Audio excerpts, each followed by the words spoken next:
Good morning, teachers. Thank you for joining. Good morning, Mr. Good Okunuga. morning, Good morning. Good morning. Thank you so much for joining. Can you hear me clearly, please? Yes, we can. Yes, Good morning. Good morning, Mrs. Obafisoye. Thank you for joining.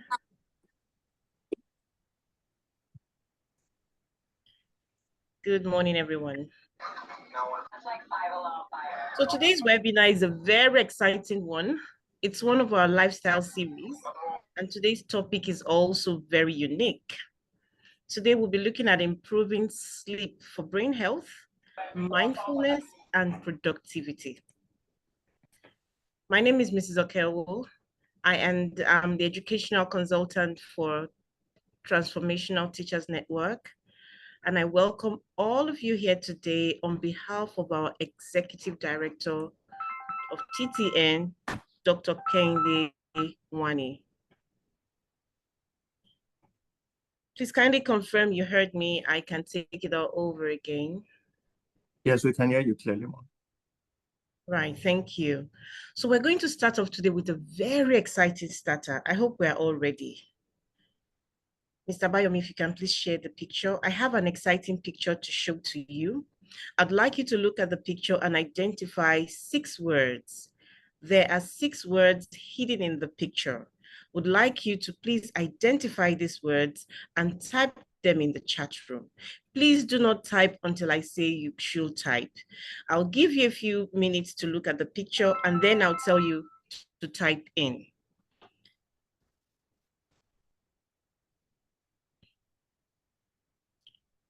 You can display the picture, Mr. Bayomi.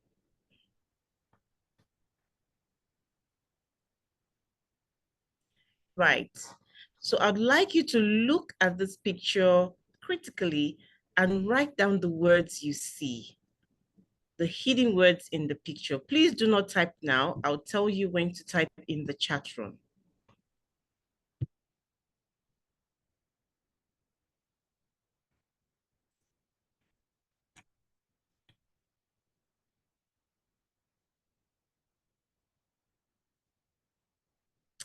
Right, you can start typing your words in. There are 6 words.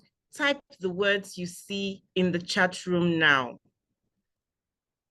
Type the words you see in the picture in the chat room now. I'd advise you type all the words. I can see people are typing 1 word. I'd like you to type as many of the words as you can. There are 6 words there.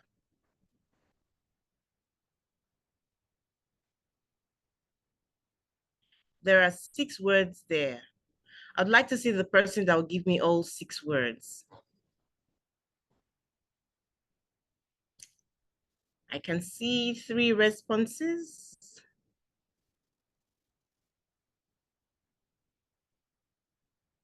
Wow, someone has given me 3 words.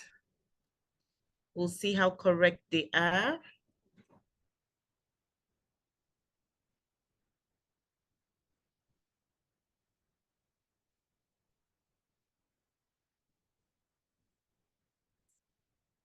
I'm waiting.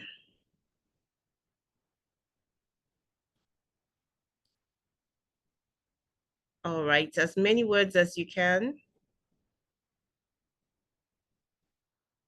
Okay, someone has given me 4 words.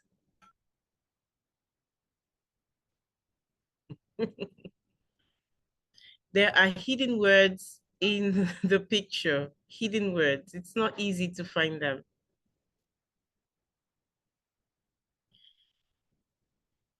We are going to stop typing in a minute and then we can identify the answers. Okay, okay, okay. I can see some words I didn't see earlier. Maybe you help me out. Okay. So we can stop posting words now. Let's see who was able to share the most words. Mr. It's okay now. We can go to the answers. We have a slide with the answers. Red hot. Wow. Right. So we have 6 words here. Here we have farm. We're going to check the responses and get the person that was able to identify the 6 words.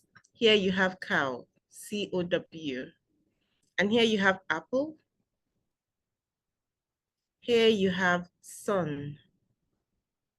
And here you have burn. And here you have peak. That's what I can see, peak. Who can identify this word? I can see the word peak.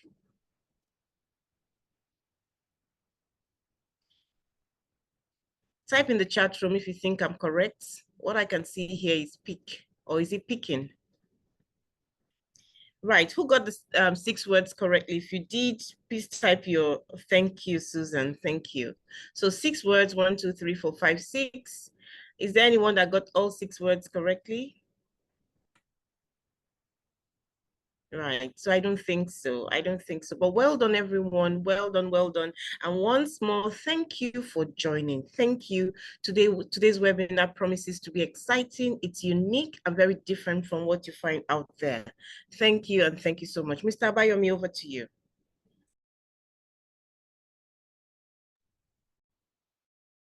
Thank you so much, Ma. That was really brain, help the brain with, trying to identify what that is and, pick it out. I think I got 4. Someone also said we got 4. I think a lot of us got 4 anyway. Well done, Mr. Abayomi. I think a lot of us got 4.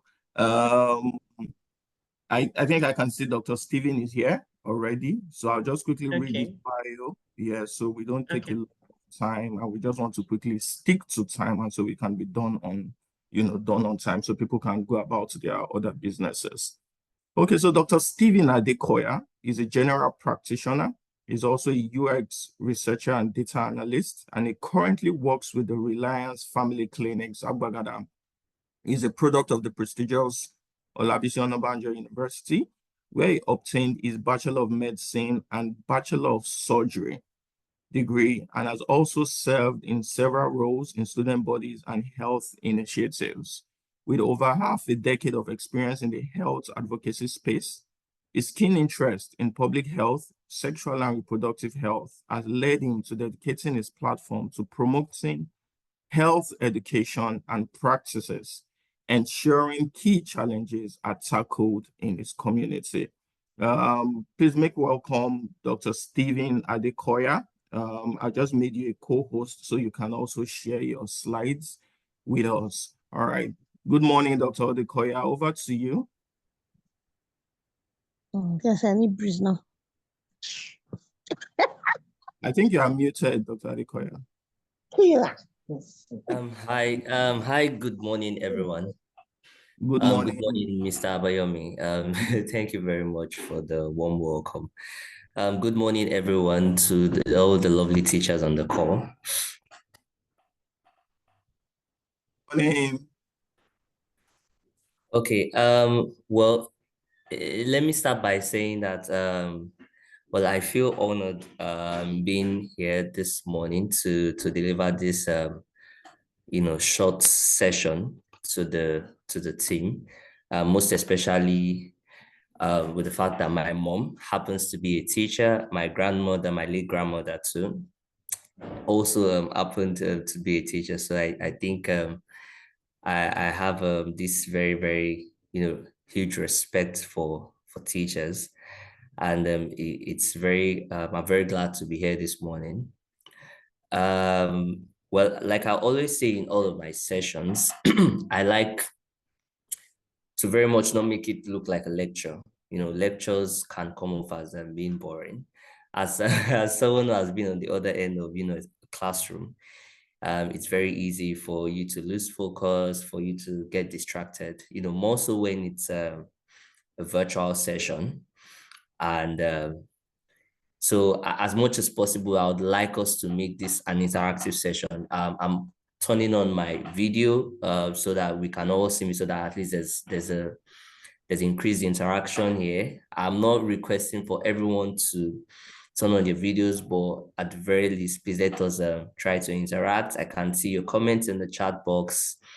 So let's try to make this session as lively as possible. I'll try to ask as many questions as I can. I'd love if everyone can chip in from time to time. I hope everyone can hear me. I can hear you. Okay, thank you very much. So I'm trying to share my slide now.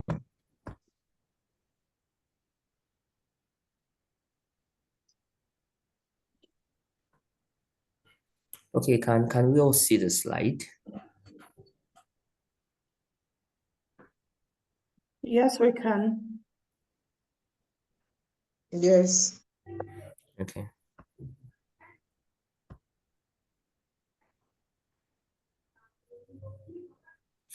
Okay, so today we're going to be talking about improving sleep for brain health, mindfulness, and productivity.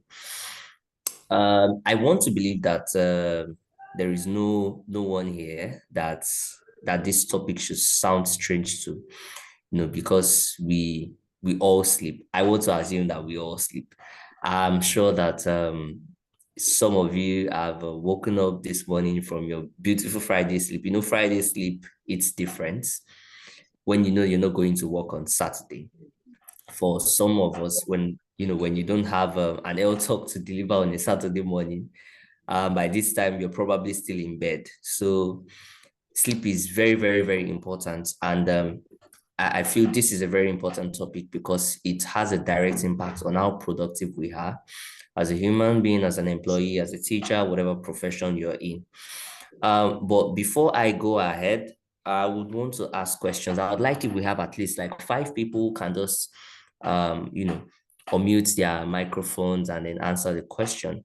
So how many of us here would say that, in the past 1 month, we have gotten a steady, like, let's say 6 to 8 hours of sleep on a daily basis?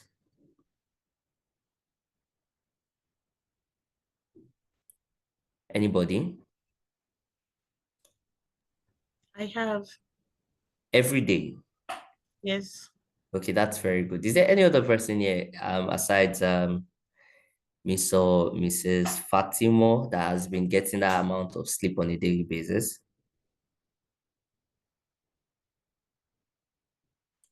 How about you, Mr. Abayomi? On average, how many hours of sleep do you get per day? Maybe 4 hours. 4 hours. Okay.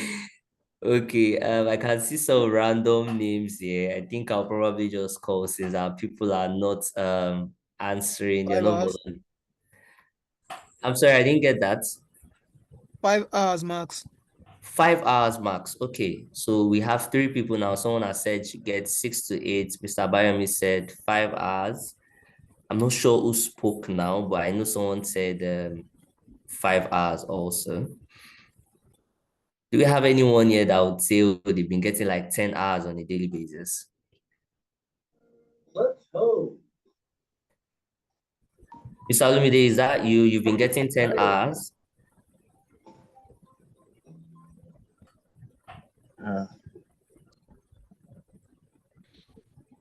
Okay. So yes, I guess we also have people answering in the chat box that have been saying, okay, they've been getting 5 hours, 7 hours, 5 hours. Someone said 10 hours in Lagos. And yes, I understand how that can come off too. Yeah, so 10 hours in Lagos. We have to ask the person, are you even working, or do you work from home, or you're being fed? So I want to believe that this will probably not be the first time that someone has, spoken to you about those sleep, how many hours of sleep you should get. But as we all know, when you grow older, it is not, it's not as it seems, because you're not adults. You have to deal with things like work. You have to deal with things like transit to and fro, work. A lot of you live in Lagos. Okay, so most of you live in Lagos, if not all. You have people who probably transit now. Let's say you walk on the island now, maybe via your Lekki. You live somewhere like maybe Ikeja, or farther like Ikorodu or Abule Ban. So all of these things come into play.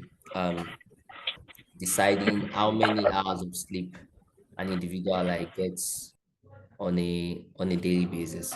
So let us go in and talk about sleep itself. Now, what exactly is sleep? What is our definition of sleep? So we said sleep is necessary for survival and good health. But why sleep is needed and how exactly it benefits people are not fully understood yet. Now, one of sleep's benefits is its restorative effect on people's ability to function normally during the daytime. Individual requirements for sleep vary widely, usually from 6 to 10 hours every day. Most people sleep at night. However, many people must sleep during the day to accommodate work schedules, and that is a situation that can lead to sleep disorders. So one of the things you will take out of this short thing that I just read right now is the fact that one, it is very, very, very necessary for you to sleep. In fact, that is your body's way of, pressing refresh button, and your body's way of saying, no, okay, this is my own way of resting. When you don't sleep, you don't get to rest. And you would see that we also stated there that you sleeping very well is very important for you to be able to function normally during the daytime. Now, I also want to go ahead and assume here that at some point, all of us would have experienced, this situation where you come to work and you feel sleepy because you did not have enough sleep the previous night. Now, I am sure this is something every one of us here would have experienced at some point or another. Now, last thing to take notes here is that individual requirements for sleep vary widely, usually from 6 to 10 hours every day. And then your body is designed for you to sleep at night and for you to function during the day. We're going to talk about that during this session. And it differs from person to person because people have different schedules and different things they do during the day, which requires the amount of sleep they're expected to get at night. So the next thing we'll talk about here is how sleep runs and what controls sleep in your body.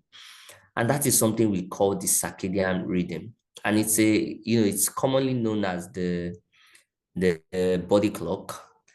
It's a 24-hour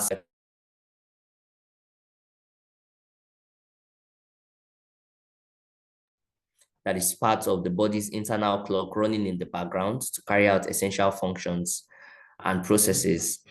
And now one of the important and well-known rhythms is the sleep-wake cycle. So now how exactly does this work?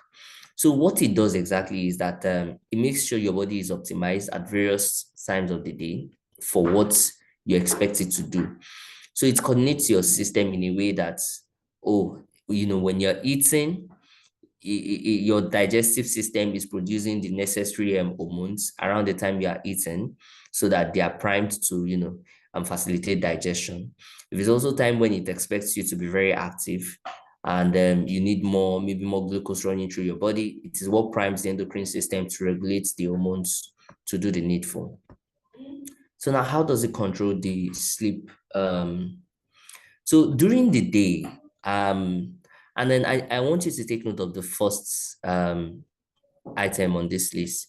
During the day, the light exposure causes the master clock to send signals that will generate alertness and to help keep you awake and active. Sorry, I just lost my power supply. I hope everyone can still see me. A bit dark, but we can. Yeah. So I'm sure you can just go on. Yeah, sure. Just a minute, please.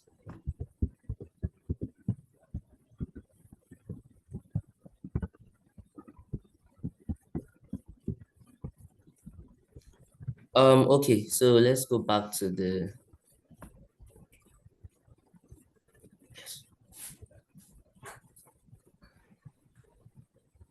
Okay, so I think it's better now.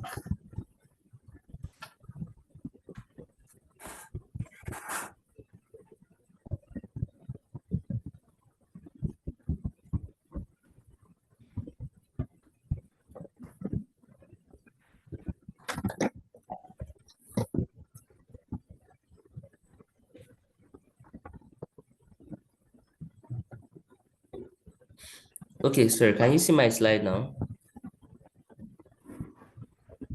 Hello? Yes, we can. Okay. Yes. Yes. Okay, thank you. So I think this is where we are now.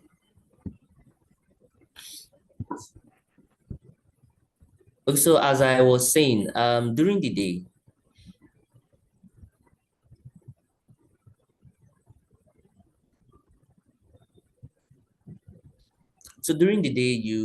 you have the master clock send signals and to generate alertness and help keep you awake.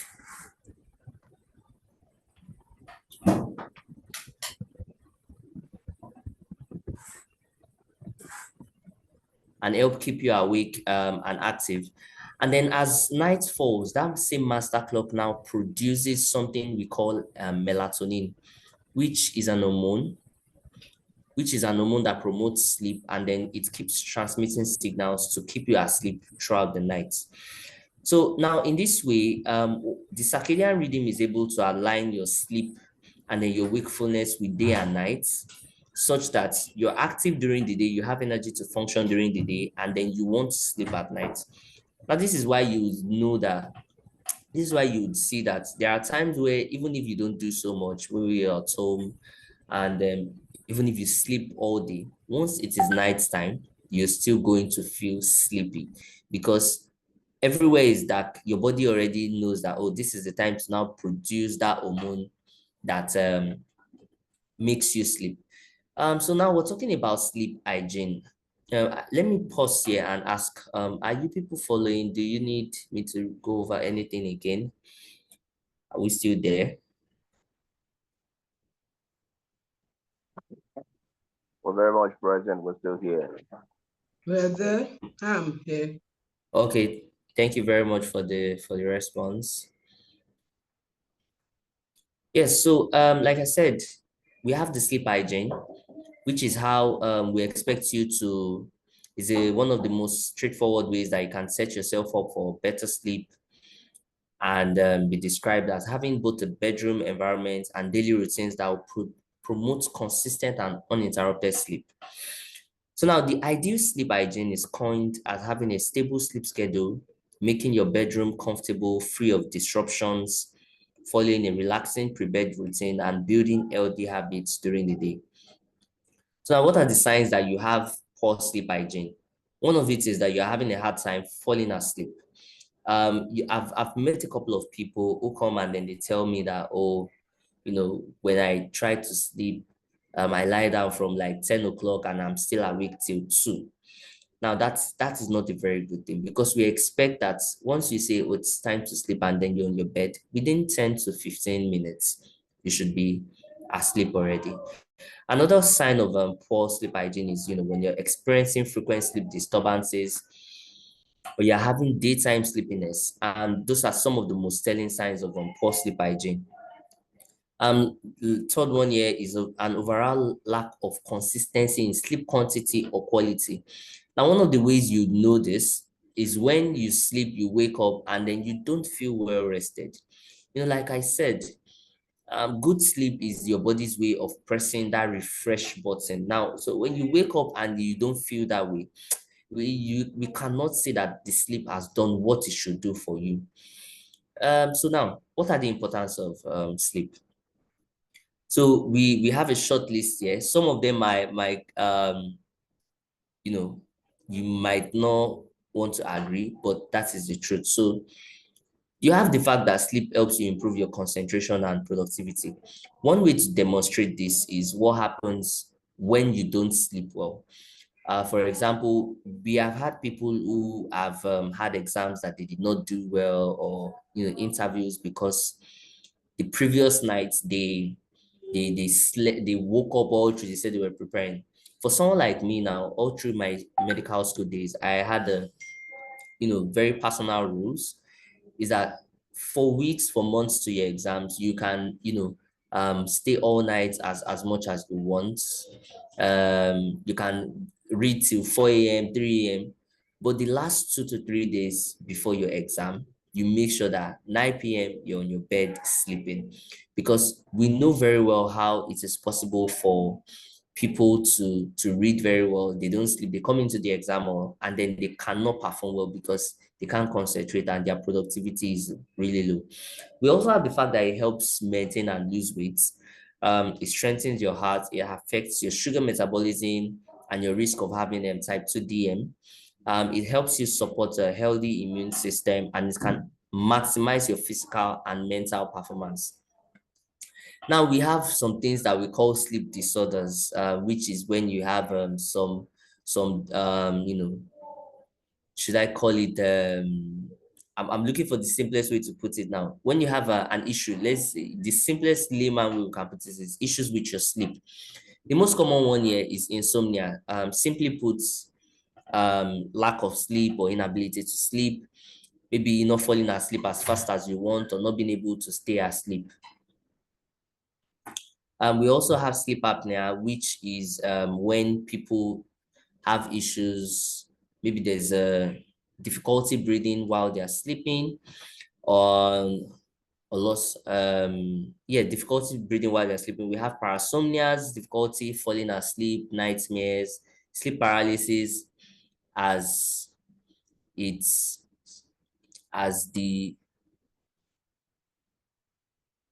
sorry, can you guys hear me? I think I'm having a bit of network. Yes, sir. We can hear you. Yes. Hello? We can hear you. Can hear you.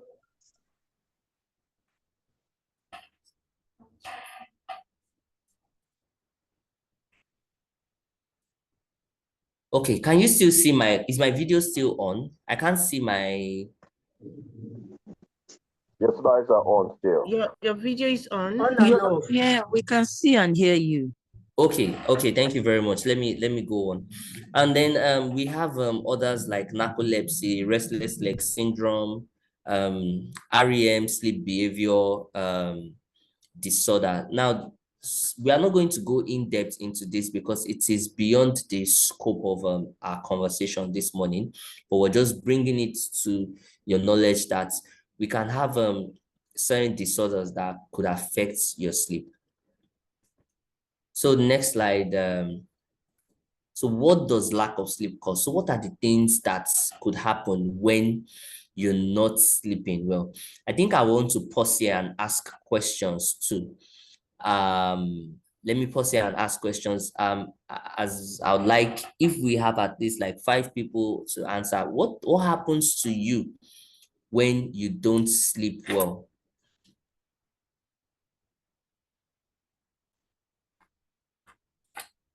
Your concentration level will be low. You won't be able to concentrate. Sorry, I didn't get that. I think I saw someone speaking now. Okay. I said you won't be able to concentrate properly. Okay, you won't be able to concentrate properly. So that happens to you, yes? Yes, it does. Okay. Okay, any other person who wants to share with us what happens to them when they cannot sleep well? I think there are messages in the chat, Doctor. You might need to maybe look at it. In the people chat, don't want to dropping, speak. yeah, people are dropping messages in the chat. Yeah, personally, I will feel miserable like dodo during the day, like weak like dodo during the day if I don't sleep well. If you don't sleep well, what did Mr. Jeffrey say now? That I'll be miserable and look like dodo during the day.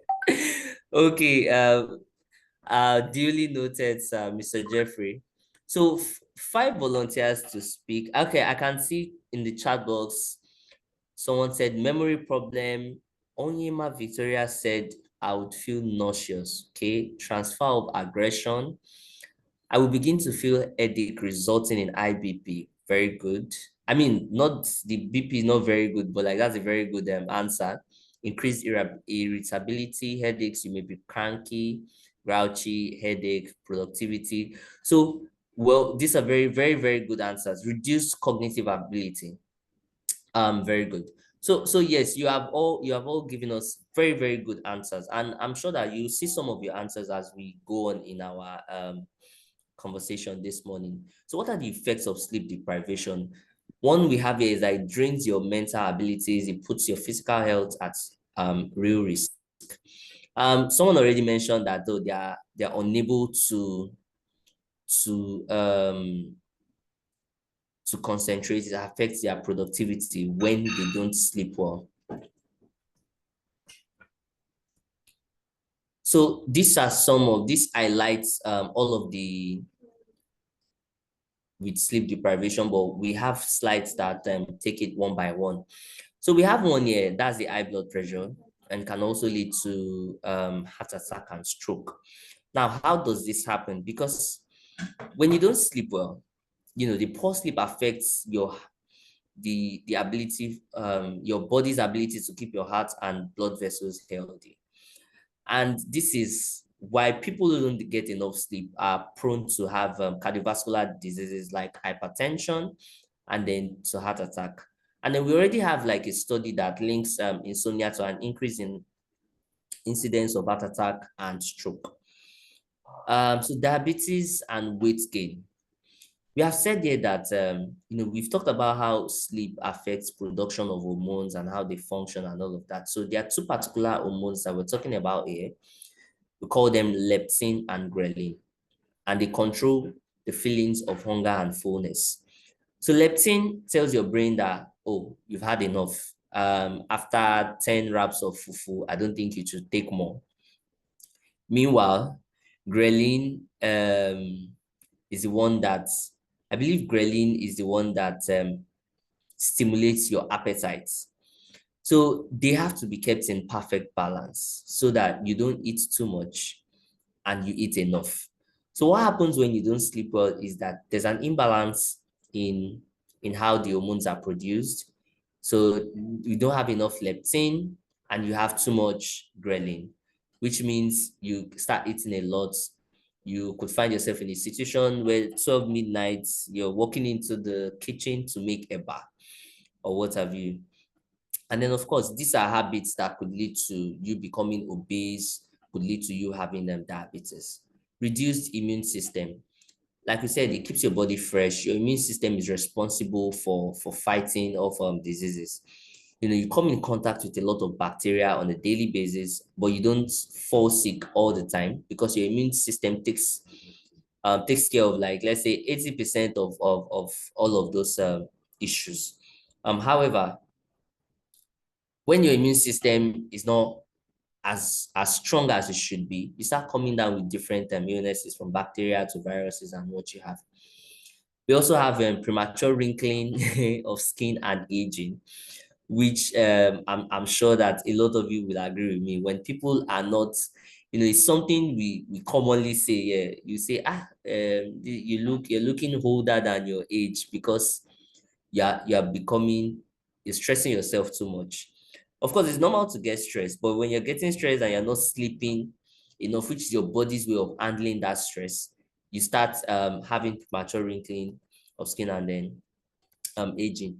But we have lower sex drive and depression. Poor sleep can hinder sex because of its effect on mental health, and this can now exacerbate conditions like depression and anxiety. So let us talk about sleep hygiene. So I'm going to stop here and also ask questions again.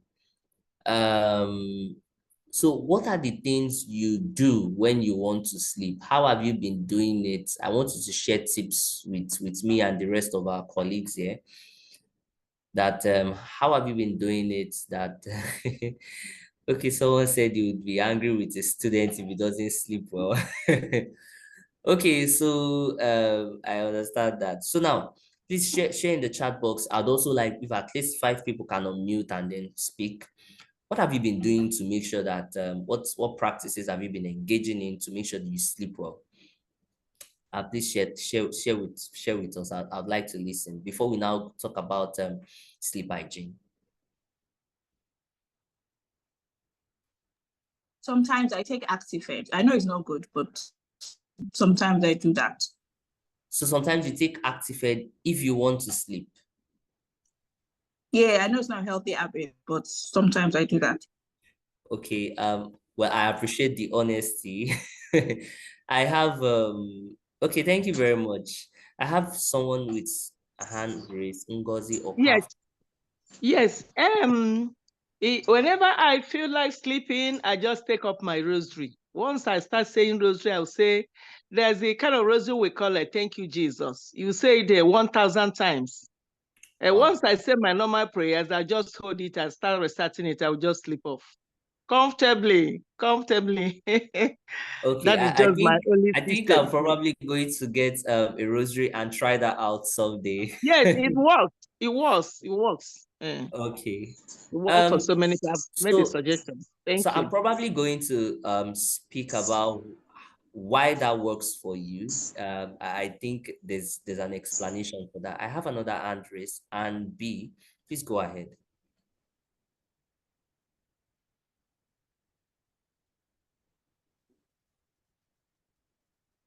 And B, sorry, we can't hear you. Can anyone hear?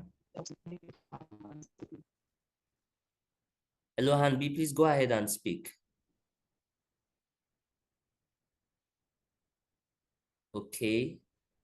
Ngozi Okafor, your hand is raised again. Mr. Godwin.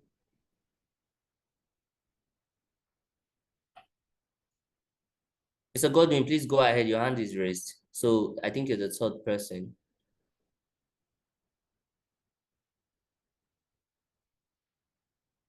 Mr. Godwin, you're muted. You want to speak? Okay. So let me just take the comments that we have. So yes, Bisola Adeniji says dark room, lower temperatures, comfortable beddings, devices put away, then warm milk and honey. Okay. I take a textbook on the subject. Okay, Mr. Godwin, are you speaking now?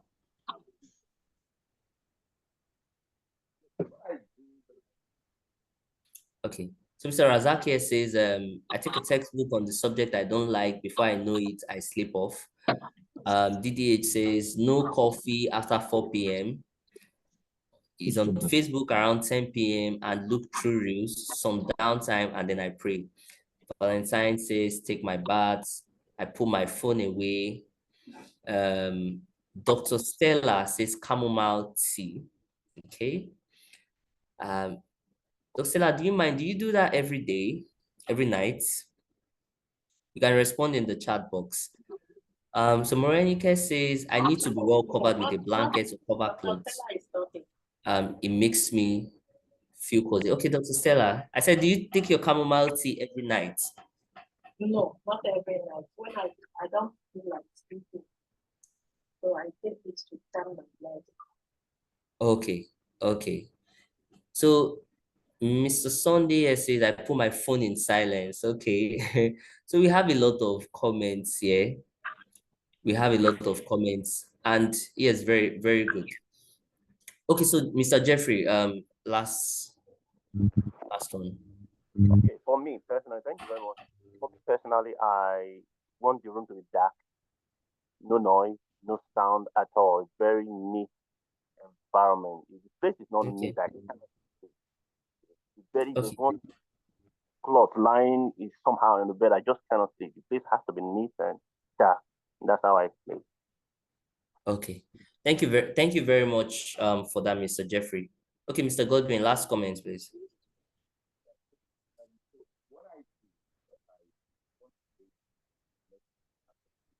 Okay, Mr. Godwin did not speak again. Okay, so moving on.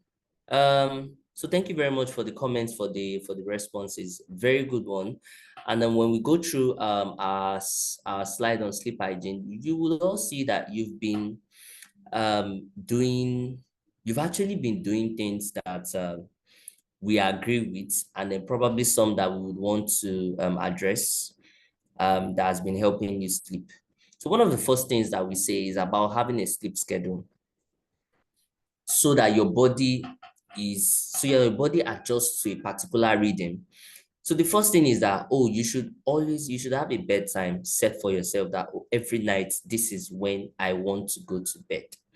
For someone like myself, I think once it's 12 midnight, I say, it's time to go to bed.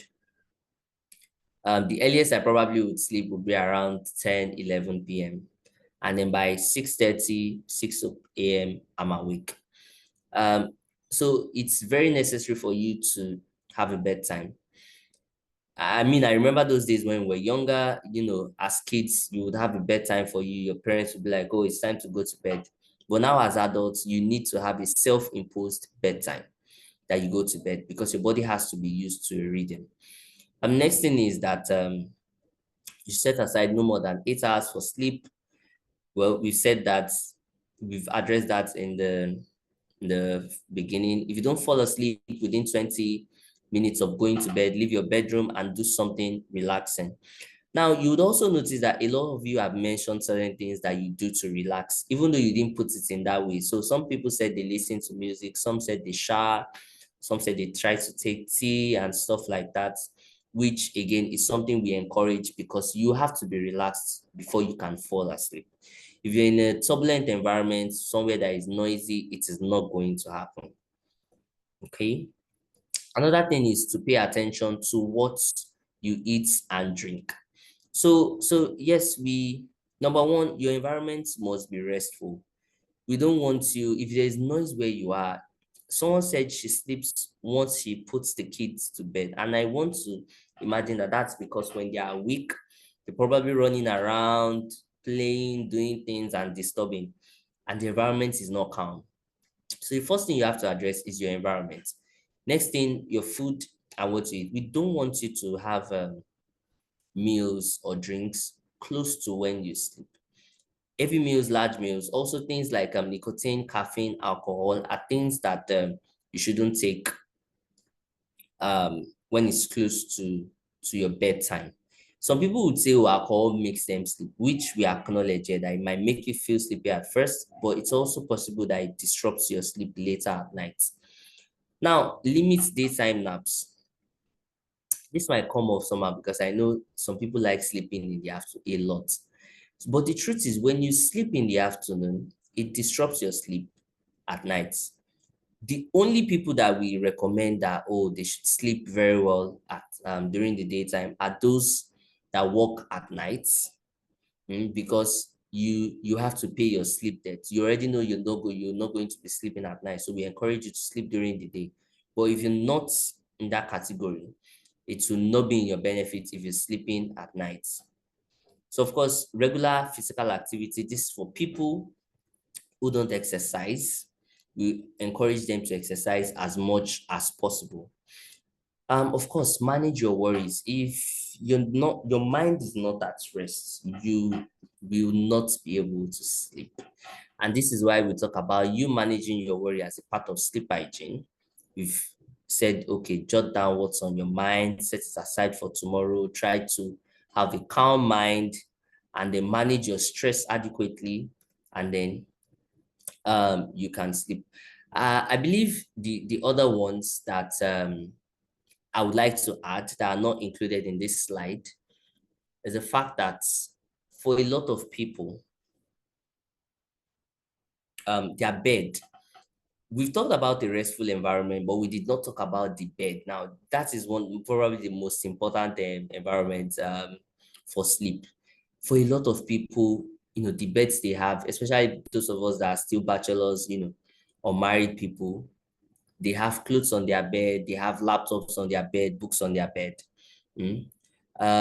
One thing we say is that your bed should only be for two things, and that is for sleep and for sex. Every other thing you should do elsewhere. So we have some people who are fond of, they want to eat, they're on their bed. They want to read, they're on their bed. They have pending work that they want to do on their laptop. They still do it on their bed. That is not a good habit. So that's one. Two, is your environment, reduce the noise. I liked the fact that someone said he puts his phone on silent. So yes, reduce noise as much as possible. Of course, sometimes it might not be in your power, especially if you live in an environment where you have maybe like religious institutions like mosques and churches. Like in my own house, right beside our house, we have a church there, and when they have their vigils and what have you, I find it difficult to sleep because the noise. And then I'm sure there are people who are woken up every morning by the sound of mosques calling people to come and pray. So you would agree with me that these things also matter. But like I said, sometimes it is not within your power, so one thing you can do if you're in that situation is probably get earbuds to use. The third one I'm going to add is also screens. Now, a lot of people boast of things like having TVs in their rooms, watching laptops, watching movies on their laptops, pressing their phone up until late into the night. It is not something we encourage because the lights we get from this screens and all, they make our brainwaves active, and then it prevents you from sleeping. Okay, so I like that these are things you have also started practicing because someone said, I put my phone away. So few hours before you sleep, your phones, your tablets, your TVs. In fact, I recommend you not having a TV in your room. But if you stay maybe like a self-contained environment, it's possible that you might not have a choice. So switch off your TV when you know that it's time for sleep. And I believe the last one is lights. I'll take you back to the beginning of this this presentation where we mentioned something about lights activating your brain to produce hormones that keep you active. And then it is when your body sees that everywhere is dark, it starts producing melatonin to make you sleep. So when you put yourself in a situation where everywhere is very, very, very, very bright, it might affect your sleep, okay? And because it keeps you active.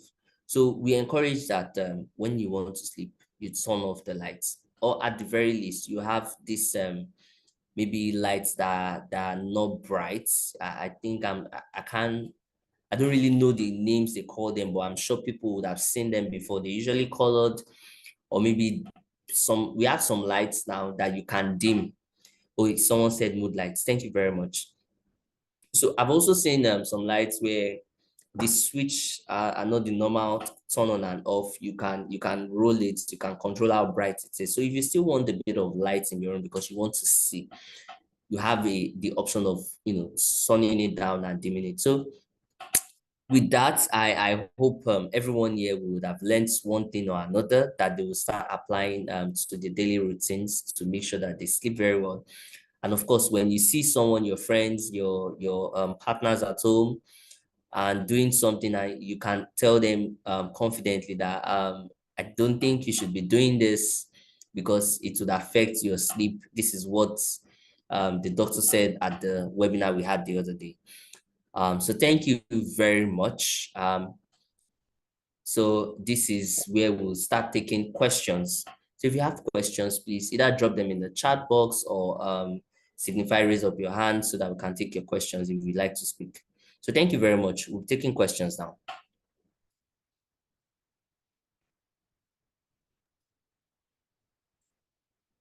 Thank you, Doctor. So there's a question from Mr. Abayami. Says, when is the best time to exercise, before sleep or after sleep? Okay, so thank you very much, Mr. Abayami, for that question. So when is the best time to exercise, before sleep or after sleep? Well, I want to assume that when you mean after sleep, you mean in the morning when you wake up. So I want to assume that that is what you mean. So I wouldn't say after sleep, I would say in the morning. We encourage people to have a physical routine because it keeps you healthy generally, and it also helps you have a healthy sleep routine. However, few hours to your bedtime, we don't want you having that much physical activity. Of course, it also depends on the type of exercise that you're talking about. If you're talking about going to the gym, definitely not, okay, because that's too much activity. So you should not be having that much of physical activity very close to when you want to sleep. And if you're going to do something like that, make sure it's a couple of hours before you sleep, or preferably just do it in the morning when you expect to be active. I hope that answers your question, Mr. Abayomi.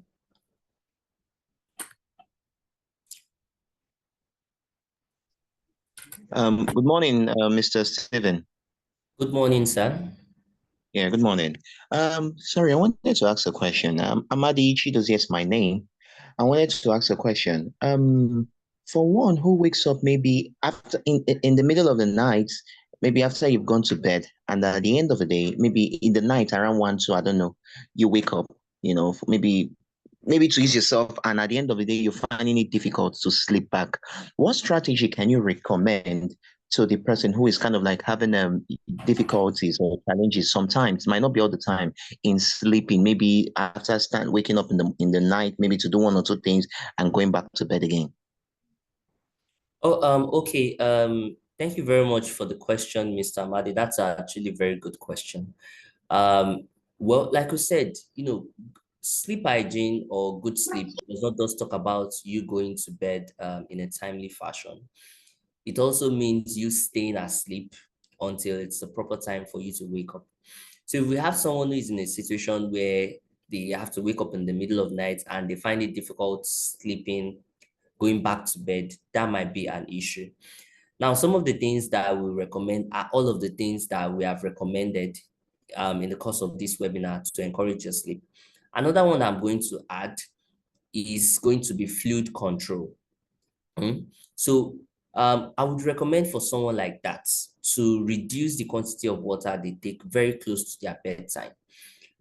Of course, you know very well that when you take a lot of water, you are going to pee.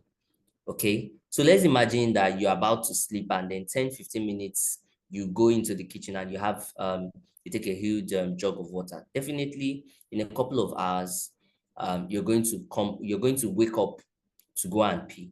So one of the things that you need to first address is the fluid, and that is why you would see we recommended reducing fluids very close to your bedtime, and that even includes water. So water, drinks like Coke, alcohol, coffee, and the likes, as to when you're about to sleep, you should stay away from them. I hope that answers your question, sir. Yes, sir. That answers my question, sir. Thank you very much. Okay. Please, can I ask a question? Yes, ma'am, you can. Please go ahead. Yes. Could you please suggest the ideal exercise one has to undertake in the morning before going to work? The particular exercise that will be suitable for one that takes care of just all-round body exercise. If you could make a suggestion or one or two of it. Okay. That's Okay. So thank you very, very much for that question, Ma. I think that's also a very good question, very important. Let me put it this way. I wouldn't say there's an ideal exercise, okay? And why is this? What we have medically talks about the number of minutes you should exercise in a week. So we would say you should have, there's vigorous exercise, there's moderate exercise, there's mild exercise.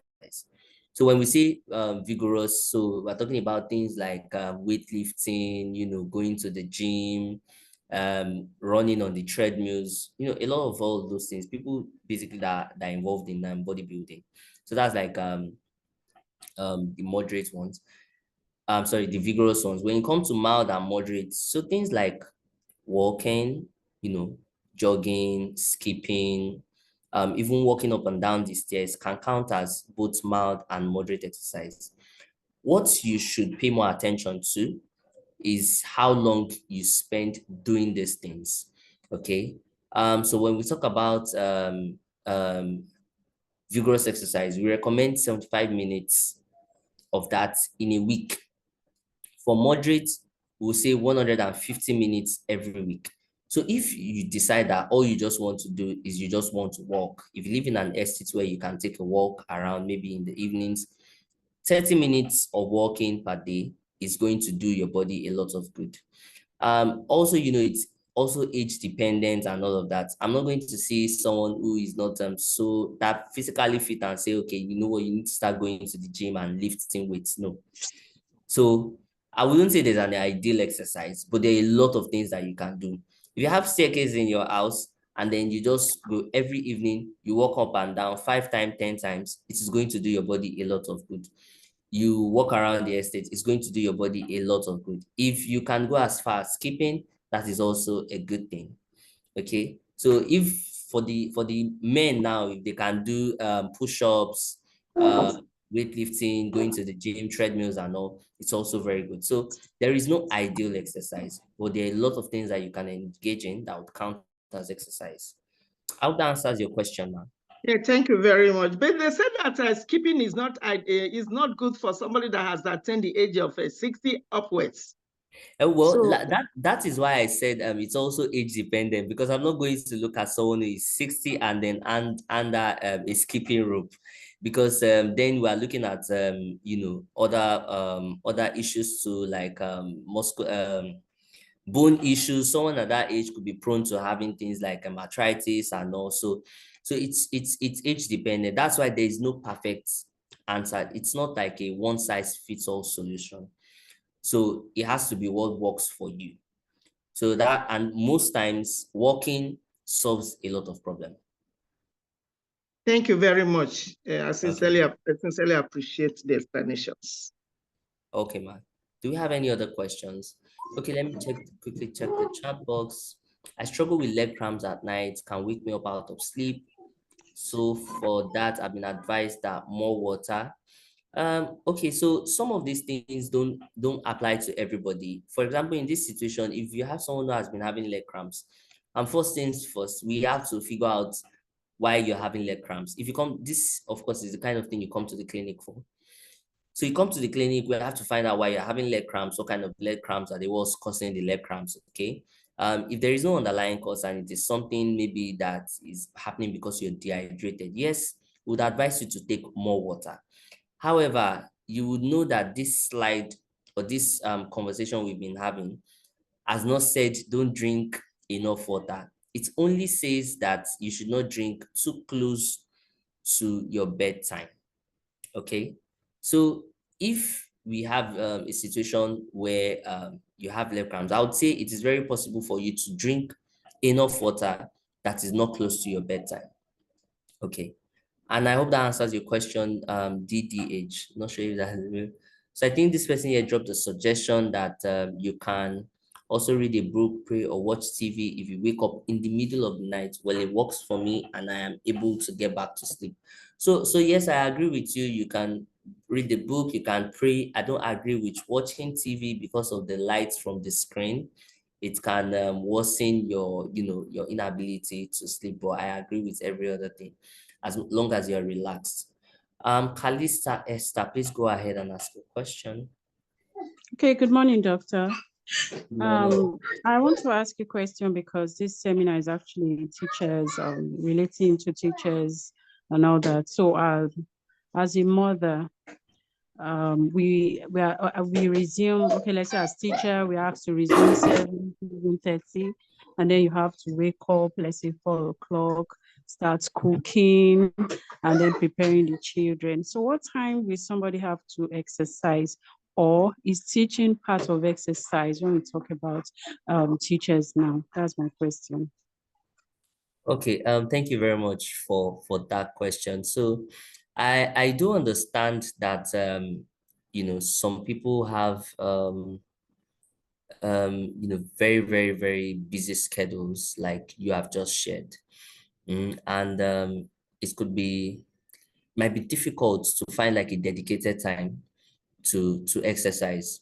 But one thing I also want you to understand, that it is not until you said, oh, I want to exercise right now, that you have actually exercised. Now, let me explain what that means. We have people that, let's say for someone like me, when I want to transit to work, before I get to the bus stop where I can get a bus going to my next bus stop, you know how transportation can be in Lagos. I have like a 5 to 10 minutes walk to that bus stop. For me, that is something. When I get down, there are certain places where, let's say I could take another bus or I could just walk. There are days that I decide to walk. Not because of any other thing, but because, you take that opportunity to stretch your legs and to exercise. Now, what I'm trying to point out here is that it is not until you say, oh, 5 o'clock today, I want to exercise, that you have actually exercised. There are times where you engage in certain physical activity that also counts as exercise. So it's not until you have like a dedicated time. Of course, it would be beautiful for you to have like a dedicated time, stretch your body, have a physical routine, but that's not going to work for everyone. Again, it's also not every day. You don't have to do it every day. You also don't have to do the ideal thing. The ideal thing is to get 150 minutes. If you're able to get half of that in a week, I'll say you're also trying your best. And then, you do the other things that can help improve your health, like eating healthy. Okay. I also would not say that teaching is exercise. It's more of a mental exercise because there isn't that much of physical exertion. However, if you happen to be someone who is a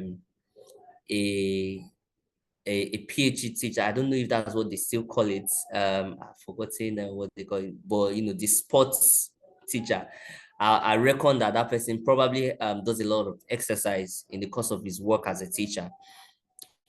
So yes, I would say that teaching is not exercise; it's more of a mental, and you don't need a dedicated time to exercise. You can always do that while you're doing your work or doing your other daily things. I hope that answers your question. Yes, sir. Thank you very much, sir. Thank you very much. So I think the last question we have here, we're going to take for today, is that what is the best time to sleep as an adult or as a teacher? Okay. So I don't think there's an answer to this because again, it's not a one size fits all kind of thing. The last time I gave this talk, and I gave an example that, imagine, when I talked about having a bedtime for everybody, and I said, imagine your bedtime is 8 p.m. and somebody shook his head and said, his bedtime can never be 8 p.m. because at that time he's still on his way home because of transit from work back home and home to work. So I really cannot give you like, what is the best time? What I will tell you is that number one, you need to get at least 6 to 8 hours of sleep every night. 2 is that your sleep should be at night rather than in the morning. When you take those 2 things into account, you can on your own decide what works for you, what works for your schedule, your daily routine as the best time for you to go to bed. Okay, so there is no best time per se. And I don't think there's a difference on the amount of time you need to sleep as an adult and as a teacher. Okay, but get your 6 to 8 hours of sleep and then sleep at night. That is all I would say to that question. So thank you very much, everyone, for the audience. I really appreciate. I will be handing over to Mr. Abayomi now. Thank you very much. We appreciate you. Yes, thank you very much, sir. Thank you so much. Thank you so much, Doctor. I would also be handing over to Mrs. Okewo. Ms. Okewo, thank you. Thank you, Mr. Bayomi. Dr. Stephen Adekoya, that was an exciting session. You had me glued to the screen. Thank you. And for taking your time to answer all the questions. I think we really, really appreciate you. Looking through the chat room, the teachers really appreciate the session and they're saying thank you to you. Thank you very much. We do appreciate you. Teachers, this is the time to tell you more about TTN.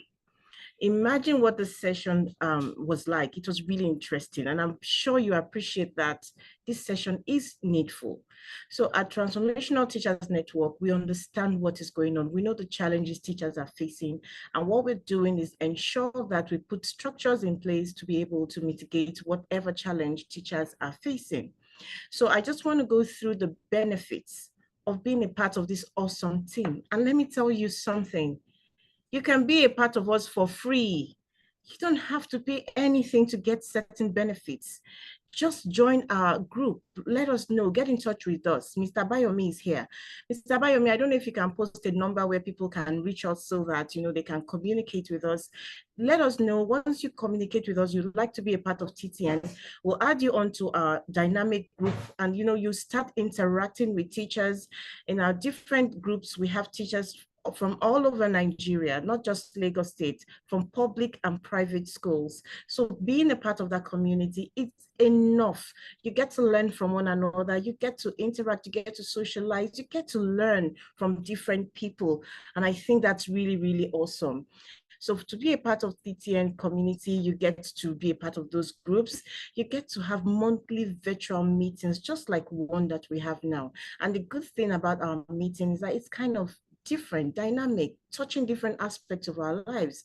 So we talk about things that will interest teachers, we share experiences, we collaborate on projects, we promote your well-being. You have to be intentional when it comes to your well-being.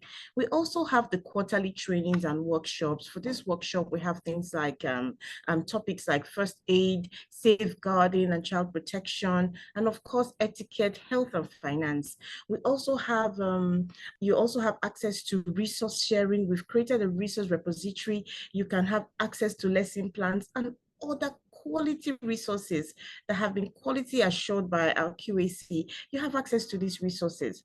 Be a part of our community, join our informal gathering, just enjoy what life should be like as a teacher. We also have annual conferences. You can be a part of our annual conferences. For the annual conferences, you pay something. It's already been subsidized. So the amount you're going to pay is really, really, highly subsidized. It's something you can easily access. So for joining us for free, you get access to all of these things I have mentioned. However, if you want to be a member of TTN and you want to pay for it, it's 24,000 naira a year. And if you're a school owner, you want to register your teachers, you get a 10% discount for registering 20 or more teachers. Imagine what that means. If you pay 24,000 naira, that's 2,000 naira a month.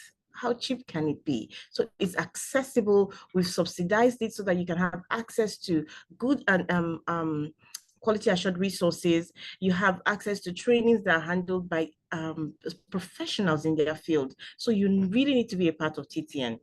If you're a registered member, you get access to 8 training sessions annually. You get access to TRC and approved workshop per year. You get certificates for all the training programs we offer. You have access to peer mentoring. You have access to small cell groups where we can meet, brainstorm, try to solve problems. And let me tell you what, you get access to membership card.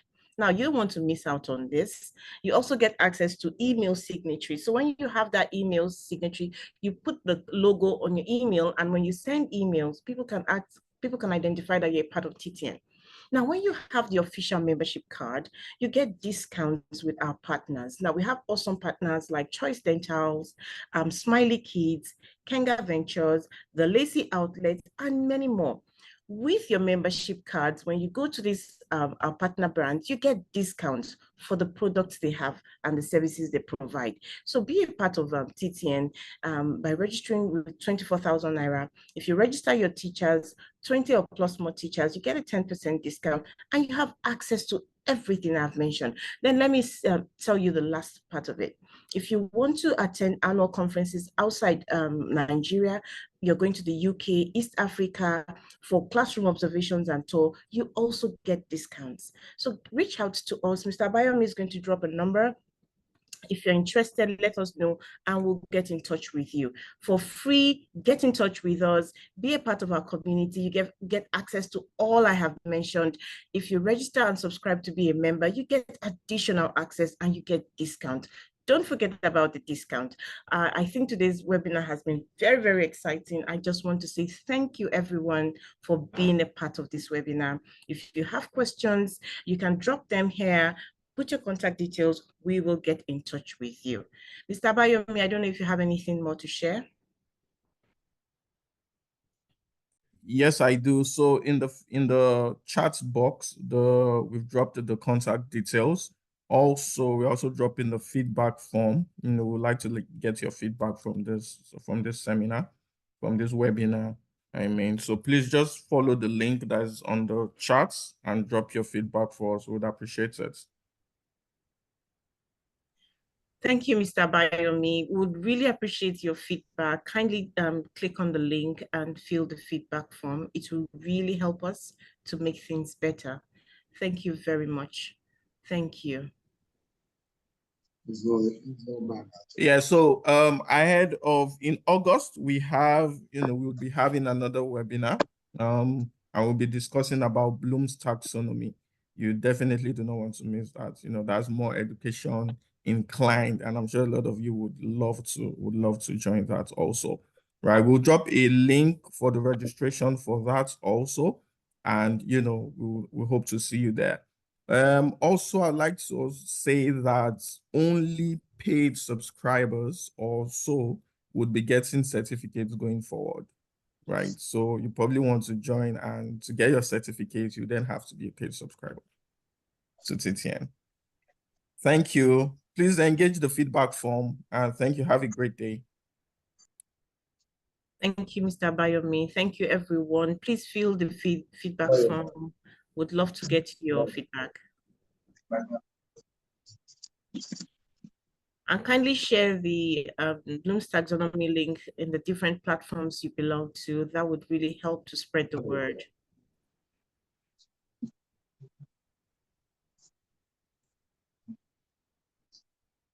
Thank you, and have a great day. Bye-bye. Bye. Bye. Bye-bye. Bye-bye. Bye, everyone. Bye-bye. Bye, Mrs. Amy Joseph. Bye.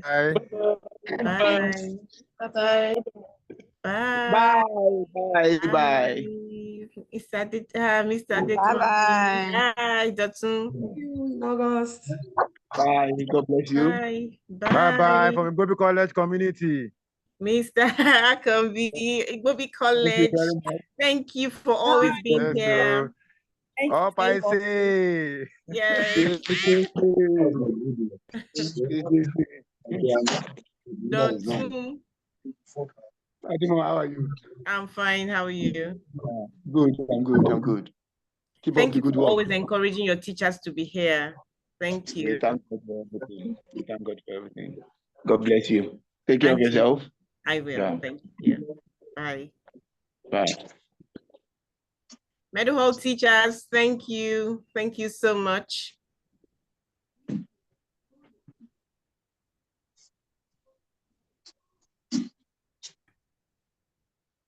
Hello, ma. Thank you, ma. Thank you. Thank you very much. Mr. Ebube. Bye, everybody. Thank you. Hi, Mr. Ebube. Mr. Yes, ma. Kpeyong. Thank you, ma. Thank you. Yeah.